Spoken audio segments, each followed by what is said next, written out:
Good evening students. आज आपका नया टॉपिक स्टार्ट करेंगे, इंटीग्रल्स। ये जो टॉपिक है आपका आपकी एनसीईआरटी बुक का चैप्टर 7 है, ये इंटीग्रल्स। तो इसमें देखिए खास बात ये है, इस बार हमने यहाँ पर जो है यहाँ पर लिख दिया है कि ये जो सेशन 2021-22 और टर्म सेकेंड लिख दिया, वो इस यहाँ पे लिख दिया है कि ये जो पैंडेमिक सेशन चल रहा है आपका, ये पैंडेमिक जो चल रही है, इसकी वजह से जो सीबीएसई बोर्ड है उसने निर्णय किया है कि आपका इस साल का जो एग्जाम है 2 टर्म्स में किया जाएगा। एक पहला आपका फर्स्ट टर्म जो कि दिसंबर में एग्जाम एंड हुआ था, दूसरा आपका टर्म मार्च अप्रैल में प्रोबेबली आपका जो है एग्जाम हेड होगा। तो ये फर्स्ट तो हो चुका है, बात खत्म हो गई। जो सेकंड टर्म होगा उसमें जो है उसके लिए भी सिलेबस एक निर्धारित कर दिया गया है कि ये सिलेबस आएगा। तो फर्स्ट बुक उसमें आ चुकी है और इसका एक एलपीटी चैप्टर जो है वो आ चुका है। अब इसमें जो सेकंड बुक बची हुई है उसका जो पहला चैप्टर इंटीग्रल है, ये टर्म सेकंड का आपका पहला ही चैप्टर आप इसे मान सकते हैं। तो ये इंटीग्रल आएगा। तो जो इंटीग्रल होता है ये वास्तव में है क्या? इंटीग्रल जो वास्तव में है, ये जो डिफरेंशिएशन है उसका जो ठीक उल्टा प्रोसेस होता है।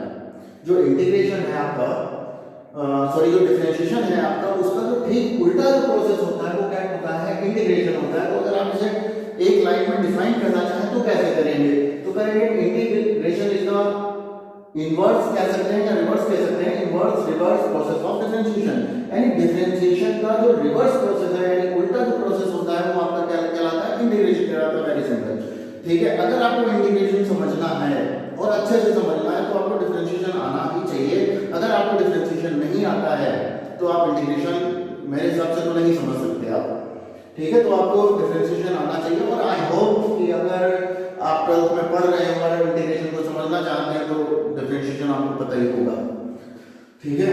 तो हम ये मान के ही पढ़ा रहे हैं यहाँ पे, ये मान के ही आपको ये बता रहे हैं कि आपको डिफरेंशिएशन आता है। और अगर डिफरेंशिएशन में किसी बच्चे को कोई प्रॉब्लम रह गई हो, टर्म फर्स्ट में नहीं समझ आया हो, तो आप कमेंट करिएगा और नीचे आप हमें बताइएगा कि हमें डिफरेंशिएशन में कहाँ पे प्रॉब्लम है, या पर्टिकुलर कोई प्रॉब्लम है तो वो बता दीजिएगा। अगर कहीं पे प्रॉब्लम है तो वो ही बताइएगा, और कोई ज़्यादा दिक्कत है तो हम कोशिश करेंगे उस इशू पर या उस टॉपिक पर या उस आपकी समस्या पर हम वीडियो बनाएं, ठीक है। तो अभी हम स्टार्ट कर रहे हैं इंटीग्रल जो है। तो इंटीग्रेशन इज द इनवर्स या reverse process of the differentiation, यानी डिफरेंशिएशन का उल्टा जो प्रोसेस होता है वो इंटीग्रेशन होता है, ठीक है। तो इसको समझने के लिए एक छोटा सा हम एग्जांपल ले रहे हैं। यहाँ पर हमने मान लिया, इसे एग्जांपल सपोज कर लेंगे, यहाँ पर हमने एक एग्जांपल ले लिया। लेट द डेरिवेटिव, हमने किसी फंक्शन हमने एक डेरिवेटिव सपोज कर लिया 3x²। अब जो 3x² को हमने डेरिवेटिव मान लिया। अब डेरिवेटिव है तो किसी फंक्शन का ही तो होगा डेरिवेटिव। तो किस फंक्शन का ही डेरिवेटिव है? अगर आपसे निकालने के लिए कहा जाए तो डेरिवेटिव से तो आप पढ़ ही रहे हैं कि कैसे आप डेरिवेटिव फाइंड करते हैं डिफरेंशिएशन से। तो डेरिवेटिव कैसे फाइंड करते हैं? तो आपने क्या कहा? हमने कहा आप बताइए 3x² किसका है? तो तुमने क्या बताया कि इसका क्या होगा? d/dx है,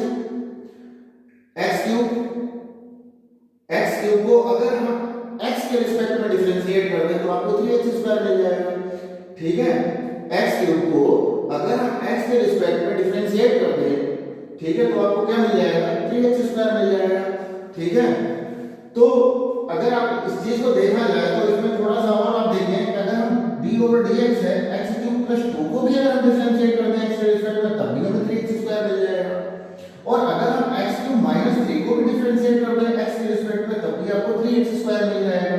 d/dx x³ - 1/2 लिखा है, ठीक है, उसको भी अगर हम डिफरेंशिएट करते हैं 3x के रिस्पेक्ट में तब भी आपको 3x² मिल जाएगा, क्योंकि यहाँ पर 2 3 2 -3 -1 they are the real values, ठीक है, आपकी रियल वैल्यूज है। रियल वैल्यूज में कांस्टेंट और कांस्टेंट का डिफरेंशिएशन तो 0 ही होना है, ठीक है। और x³ का आपको ये मिल गया। तो यहाँ से देखिए अगर हम बात करें तो यहाँ से जो x³ है उसका जो डेरिवेटिव है वो क्या आ रहा है? x³ का ये क्या है आपका डेरिवेटिव, ये आपका डेरिवेटिव है, ठीक है। अब बात हो रही है x³ से आपने डेरिवेटिव निकाल लिया। अब इस डेरिवेटिव से हम एंटी डेरिवेटिव कैसे फाइंड करेंगे? इस डेरिवेटिव से हम एंटी डेरिवेटिव कैसे फाइंड करेंगे, यानी इसका जो प्रोसेस क्या है, और इसका जो प्रोसेस होता है तो आपका क्या कहलाता है, इंटीग्रेशन कहलाता है। तो इंटीग्रेशन हम करेंगे कैसे, इसकी जो टेक्निक होती है वो होती क्या है, यानी हम इसको निकालते कैसे हैं। तो इसके लिए जो तकनीक होती है वो आपकी क्या होती है, उसके लिए तकनीक ये होती है, आपको यहाँ पर दिया होता है fx dx, यानी समेशन का साइन होता है, ये इंटीग्रेशन कह लीजिए। अच्छा, यहाँ पर एक बहुत अच्छी बात याद आ गई समेशन के नाम से, ठीक है। सम इस s मींस क्या होता है, अगर देखा जाए s का मतलब सम होता है, ठीक है। जिन लोगों ने इसे निकाला, ठीक है, जिन लोगों ने इसे बनाया, जिन लोगों ने इसको निकाला, तो उन्होंने क्या किया, s को थोड़ा सा ऊपर खींच दिया, थोड़ा सा नीचे खींच दिया, तो इसको क्या बना सकते हैं हम, इस तरीके से आपका जो है इंटीग्रेशन का ये सिंबल बन गया। तो जो सिंबल होता है वो s इंटीग्रेशन, इसको हम समेशन का साइन भी बोल देते हैं, इंटीग्रेशन।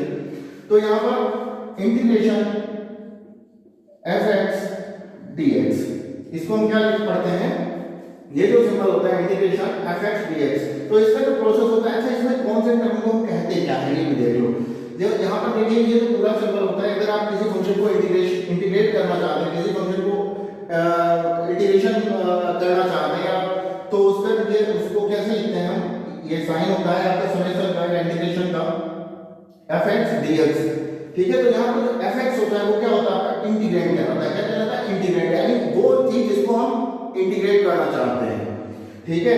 और x क्या होता है, x का मतलब फंक्शन किस वेरिएबल में दे रखा है, यहाँ पर अगर मान लीजिए suppose that function x variable में होगा तो fx लिखा, y में होगा तो y लिख देंगे, z में होगा तो z वेरिएबल लिख दिया जाएगा, जिसमें भी है वो लिख दिया जाएगा। तो x क्या है, वेरिएबल ऑफ इंटीग्रेशन, यानी जिस वेरिएबल में फंक्शन दिया गया है, ठीक है। इंटीग्रेट का मतलब क्या होता है, फाइंड द इंटीग्रल। इंटीग्रेट का मतलब है कि अगर आपने इंटीग्रेट का मतलब है कि अगर आपका जो इसको फाइंड करेंगे, यानी fx dx को जो है जो फाइंड करेंगे तो उसको हम क्या बोलेंगे, इंटीग्रेट बोलेंगे। और इंटीग्रेशन आपको पता ही है कि the process of finding integral, यानी इसको जो सॉल्व करके, इसको सब निकाल के जो पूरा एक प्रोसेस होगा, 2 4 6 स्टेप का जो भी हो आपका, ये जो पूरा एक प्रोसेस होगा, उस पूरे प्रोसेस को आप क्या नाम देंगे, इंटीग्रेशन देंगे। और लास्ट में जब आप कोई भी सॉल्यूशन निकालते हैं तो उसमें कांस्टेंट लगा देते हैं, ठीक है। वो ये कांस्टेंट क्या होता है ये भी अभी आपको हम बता।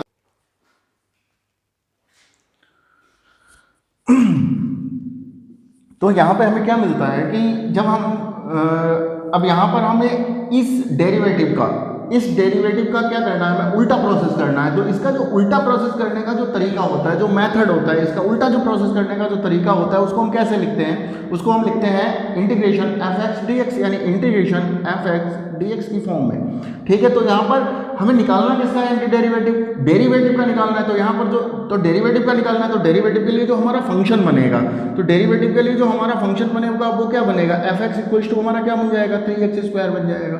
तो यहाँ पर जो हमारा मिल जाएगा, तो 3x² को हम x के रिस्पेक्ट में इंटीग्रेट कर रहे हैं। 3x² को जब आप इंटीग्रेट करेंगे तो इंटीग्रेट करने पर आप इसके जो सॉल्यूशंस देखेंगे, यानी 3x² के जो आंसर्स हैं वो क्या क्या आंसर्स हैं, x³ भी आ रहा है, x³ + 2 भी आ रहा है, x³ - 3 भी आ रहा है, x³ - 1/2 भी आ रहा है। तो इसमें आंसर्स तो बहुत सारे आ रहे हैं। तो x³ क्या है, x³ क्या है, जनरली एक कर्व को डिफाइन कर रहा है। x³ किसको डिफाइन कर रहा है, x³ एक कर्व को डिफाइन कर रहा है। तो x³ का कर्व कुछ और बनेगा, x³ + 2 का कर्व कुछ और बनेगा, x³ - 3 का कर्व कुछ और बनेगा, x³ - 1/2 का कर्व कुछ और बनेगा।